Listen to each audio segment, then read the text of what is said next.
Assalamualaikum warahmatullahi wabarakatuh. Kami dari kelompok 4 Hukum Keimigrasian B. Pada kesempatan kali ini kami akan membawakan materi mengenai perwakilan diplomatik Indonesia di Beijing, Tiongkok. Sebelumnya, kami akan memperkenalkan diri anggota kelompok kami. Tolong slide keduanya. Yang pertama ada rekan Adibra Muhammad, selanjutnya ada Arka Feriasa, yang selanjutnya ada rekan Dio Christian Han Mangatur Sagala, selanjutnya Muhammad Judur Ramadan Sumantri, dilanjutkan oleh Oktatri Kurniawan, Oktavian Dono, Raditya Putramanda, Ridat Nikmatu Syahada, Tunggal Bayu Laksono, dan Zeleta Febaha Privanina.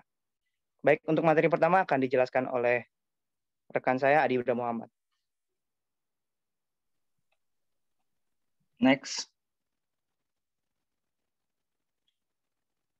Latar belakang. Berdasarkan Keputusan Presiden Nomor 108 Tahun 2006 tentang Organisasi Perwakilan RI di Luar Negeri, KBRI Beijing sebagai perwakilan diplomatik mempunyai tugas pokok mewakili dan memperjuangkan kepentingan bangsa, negara, dan pemerintahan RI serta melindungi WNI, Badan Hukum Indonesia di negara penerima dan atau organisasi internasional.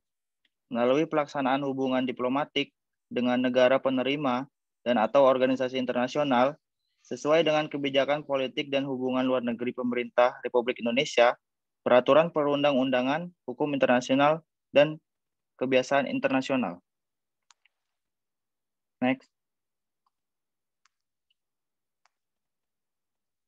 KBRI Beijing sebagai salah satu perwakilan Republik Indonesia di luar negeri yang diakreditasi untuk RRT dan Mongolia, di mana dalam pengelolaan hubungan bilateral antara RI, RRT, juga terdapat 3 kantor perwakilan RI lainnya, yaitu KJRI Hong Kong, dengan wilayah kerja meliputi Hong Kong dan Manchau Sar, KJRI Guangzhou, dengan wilayah kerja meliputi Provinsi Guangdong, Provinsi Guangxi, Provinsi Fujian, dan Provinsi Hainan. KJRI Shanghai dengan wilayah kerja meliputi Kota Shanghai, Provinsi Jiangsu, Provinsi Zhejiang, Provinsi Anhui, dan Provinsi Jiangxi.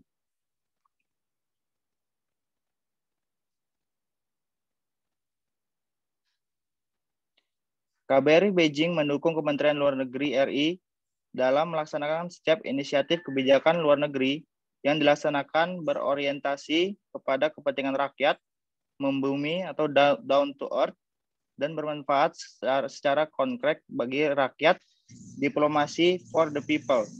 Strategi dan kebijakan yang dilaksanakan menitik beratkan kepada upaya konkret diplomasi ekonomi dalam mengupayakan secara optimal kerjasama antara Indonesia dan Tiongkok dapat dioptimalkan bagi pembangunan nasional dengan target yang ditetapkan secara jelas dan terukur. Sebagai garda terdepan dalam penyelenggaraan hubungan luar negeri dan politik luar negeri di RRT dan Mongolia, KBRI Beijing senantiasa memperkokoh peranan Indonesia dalam peningkatan kerjasama internasional, menciptakan perdamaian dunia, serta mendorong terciptanya kerjasama ekonomi dengan Tiongkok dan Mongolia. LBRI Beijing memiliki fungsi strategis dalam melaksanakan politik luar negeri Indonesia dan Badan Hukum Indonesia atau WNI BHI di luar negeri serta diplomasi ekonomi. Selanjutnya akan dilanjutkan rekan saya.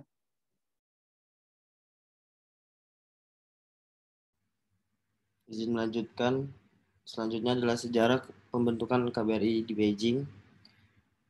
1. Kapan dimulainya? Tanggal 13 April tahun 1950. Yang kedua, siapa yang menjabat menjadi duta besar pertama? Yaitu Arnold Mononutu tahun 1953 sampai 1955. Yang ketiga, bagaimana perkembangan KBRI di Beijing pada awal pembentukannya? Sempat dibukukan pada tahun 1967. Yang keempat, kapan KBRI di Beijing mulai kembali bekerja secara aktif? Yaitu tanggal 23 Februari 1989. Lalu di mana letaknya? Di Dongzhi Menwai Dajie nomor 4, Chaoyang, Distrik Beijing, Korea Pos 100-600, Republik Rakyat Tiongkok. Kontak yang dapat dihubungi dapat dilihat di layar. Selanjutnya akan dijelaskan oleh rekan saya tentang organisasi dan sumber daya.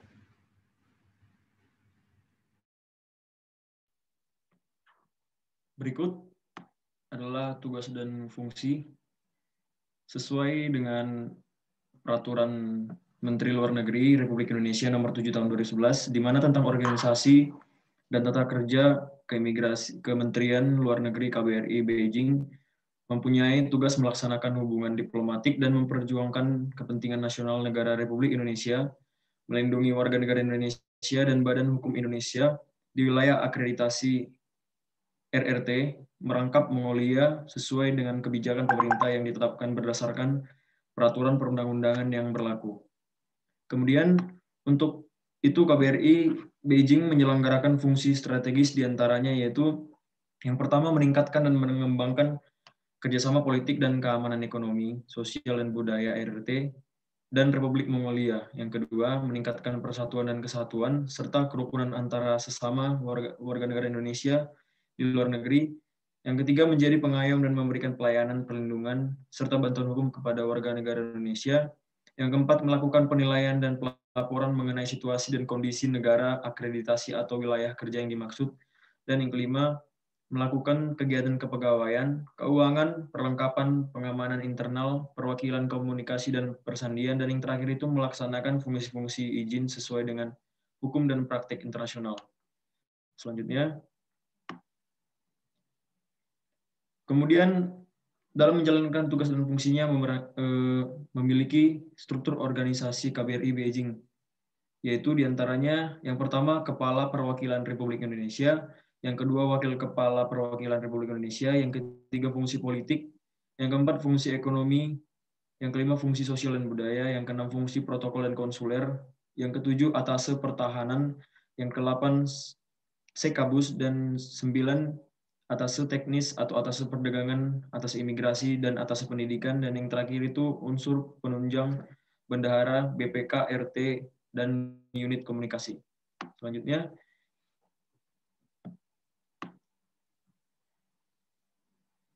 berikut adalah nama penjabat duta besar. Di antaranya yang duta besarnya Jauhari Oratmangun, wakilnya diisi oleh Dino R. Kusnadi, kemudian koordinator fungsi politiknya Rukmini Tri Setiati, pelaksana fungsi politiknya Andre Firnanto, pelaksana fungsi politiknya Nugra Hadi Hendro Yuwono. Kemudian untuk fungsi ekonomi, fungsi sosial dan budaya, fungsi protokol dan konsuler, Atase Pertahanan, kemudian Atase Perdagangan, dan Atase Imigrasi dapat dilihat di slide berikut. Selanjutnya akan dijelaskan oleh rekan saya. Baik, selanjutnya saya akan menjelaskan mengenai kegiatan dan pelaksanaan tugas KBRI terhadap WNI di Beijing. Slide selanjutnya. Kegiatan di bidang politik. Yang pertama adalah kunjungan Muhibah Wakil Ketua DPR RI, Corinne Bang, dalam rangka mempererat kerjasama antar parlemen dan hubungan bilateral Indonesia dengan Republik Rakyat Tiongkok. Yang kedua adalah adanya kunjungan delegasi dari MUI dan Ormas Indonesia ke Xinjiang, Republik Rakyat Tiongkok. Yang ketiga adalah adanya kunjungan delegasi Ormas, keagamaan, dan media.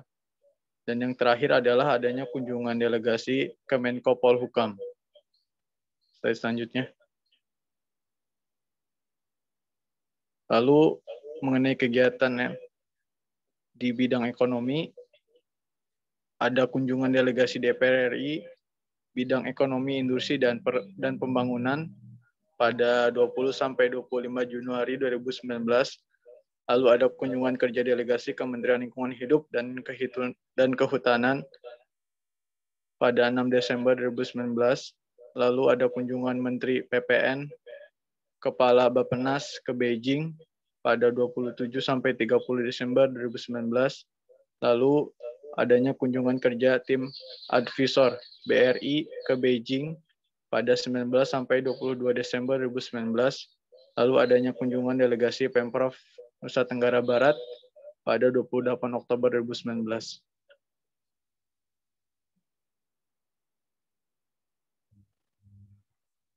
Selanjutnya akan dijelaskan oleh rekan saya.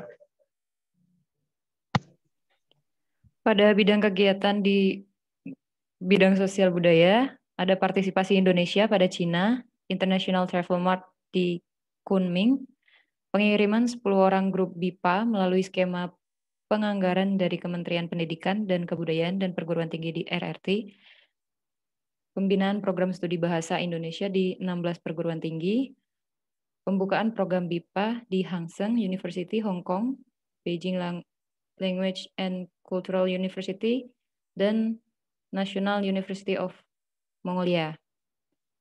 Selanjutnya, penguatan kerjasama 13 Research Indonesia Center. Next.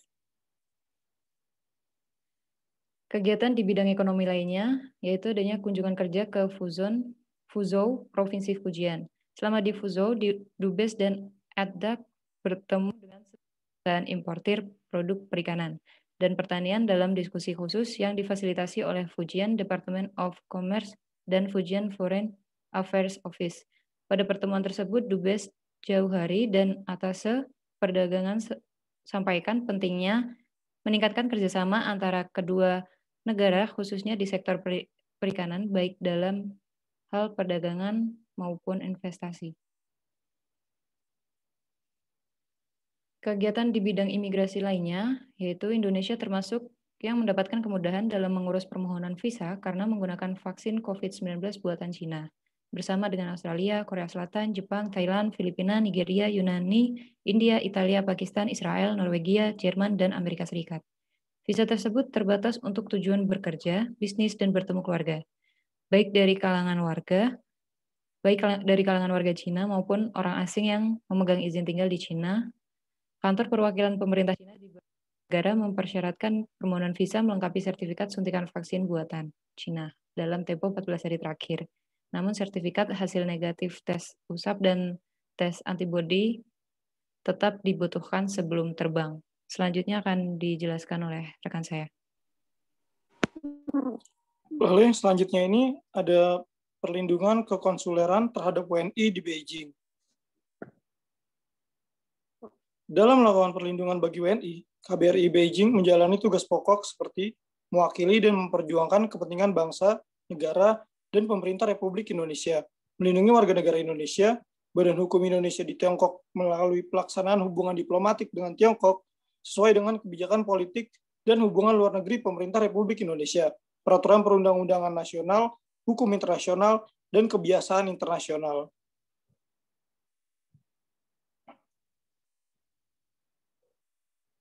Perlindungan warga negara Indonesia merupakan sistem yang memfasilitasi pendataan warga negara Indonesia di luar negeri melalui fitur lapor diri, serta memudahkan WNI untuk mengajukan layanan baik secara online maupun booking online untuk datang langsung ke perwakilan, serta memudahkan warga negara Indonesia untuk mengajukan pengaduan secara mandiri langsung melalui aplikasi. Diharapkan dengan adanya aplikasi ini, seluruh warga negara Indonesia di luar negeri akan terdata secara detail, sehingga dapat memaksimalkan pelayanan dan perlindungan dari perwakilan Indonesia di luar negeri. Selanjutnya akan dilanjutkan oleh rekan saya. Yang kelima, kasus-kasus yang ditangani oleh KBRI Beijing terhadap WNI di Beijing. Berikut beberapa uraian permasalahannya. Yang pertama, apa yang terjadi? Penipuan terhadap WNI yang menjadi TKI di Tiongkok. Yang kedua, siapa korbannya? Terdapat 7 orang diantaranya Siti Melia, Nuripa, Ira Khairunisa, dan 4 orang lainnya. Di mana terjadinya? Di Tiongkok. Kapan terjadinya? Periode tahun 2017-2018. Bagaimana kronologisnya? Tiganya mengalami masalah penipuan oleh masing-masing majikannya, yang mana tidak diberikan gaji sesuai dengan apa yang dijanjikan. Mereka kebanyakan juga bekerja menggunakan visa kunjungan, yang mana telah menyalahi aturan yang berlaku. Telah diketahui pemerintah Indonesia melalui perwakilan KBRI Beijing, yakni Atase Imigrasi, menerbitkan SPLP kepada para korban dan segera memulangkan mereka menuju tanah air. Sebelum menerbitkan SPLP, Atas Imigrasi telah mendatangi para TKI korban penipuan tersebut di beberapa sel tahanan kantor keamanan publik PSB di Cina. Di PSB Beijing, Atas Imigrasi mendapati 2 TKI yang menjadi korban penipuan kerja oleh agen dan majikannya yang pekerjakannya di kota tersebut. Selanjutnya akan dijelaskan oleh rekan saya.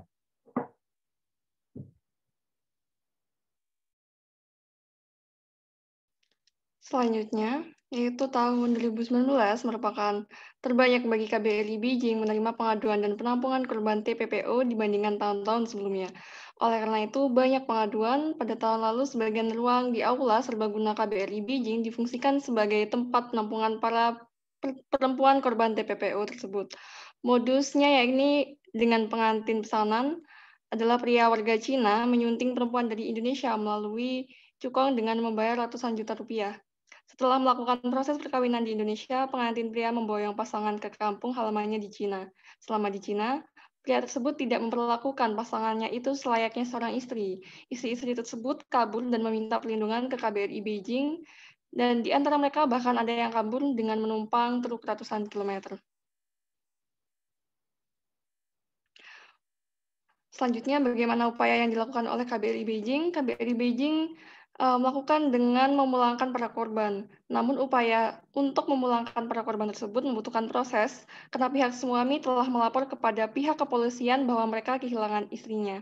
Sehingga permasalahan menjadikan rumit. Dan selanjutnya, jika ada kasus seperti ini lagi, KBRI akan mengembalikan kepada suaminya, agar pasangan tersebut memutuskan sendiri untuk berpisah atau terus membangun rumah tangganya.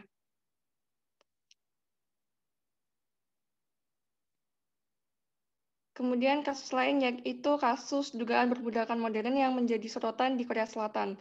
Dalam video yang di-upload dalam MBC terlihat ada seorang ABK yang meninggal di kapal tersebut yang kemudian jasadnya dibuang ke laut. Sebelum jasad yang ada dalam video tersebut dilarung, ada pula beberapa jasad lainnya yang telah dibuang terlebih dahulu, tepat setelah mereka meninggal dunia. Sebuah kesaksian ABK yang juga ditampilkan MBC mengungkapkan sistem kerja di kapal tersebut memiliki kondisi yang sangat tidak layak termasuk mengeksploitasi tenaga kerja yang ada. Bahkan menurutnya ABK yang meninggal tersebut sebelumnya sudah sakit selama 1 bulan. KBRI Beijing telah menyampaikan nota diplomatik untuk meminta klarifikasi mengenai kasus ini. Dalam penjelasannya, Kemlu, Republik Rakyat Cina, menerangkan bahwa pelarungan atau proses pembuangan jasad ke laut telah dilakukan sesuai praktik kelautan internasional untuk menjaga kesehatan para awak kapal lainnya. Namun, penelusuran lebih lanjut masih dibutuhkan. Kementerian Luar Negeri pun memanggil Dubes Cina guna meminta penjelasan mengenai alasan pelarungan jenazah tersebut dan apakah sudah sesuai dengan ketentuan di ILO dan perlakuan yang diterima oleh ABK WNI lainnya. Dan untuk selanjutnya dapat dijelaskan oleh rekan saya.